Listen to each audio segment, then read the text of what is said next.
आज फायनली त्या कामाचा मुहूर्त लागला. आज चॅलेंजचा डे 22. गेले 2-3 दिवस सतत बाहेरचं काम, फंक्शन वगैरे सुरू होती. आज मात्र पूर्ण दिवस घरीच होते. त्यामुळे थोडं रिलॅक्स वाटत होतं. केस धुवायचे होते म्हणून रात्री हेअर ऑइलिंग केली होती. ऑइलिंग केली की मस्त झोप लागते. त्यामुळे सकाळी आज थोडं लेट उठले.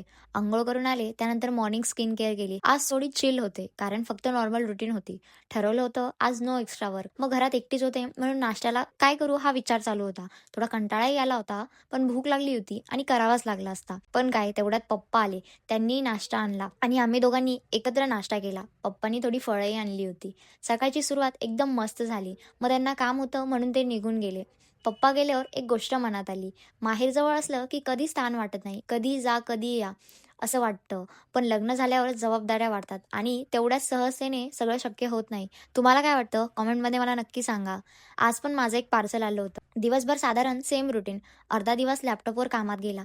थोडा कंटाळा आला म्हणून गॅलरी उघडली आणि लक्षात आलं की ब्लॉगमध्ये दाखवलेली झाडं अजून नीट कुंडीत लावलीच नव्हती. रोज आज करेल, उद्या करेल म्हणून राहून जात होतं.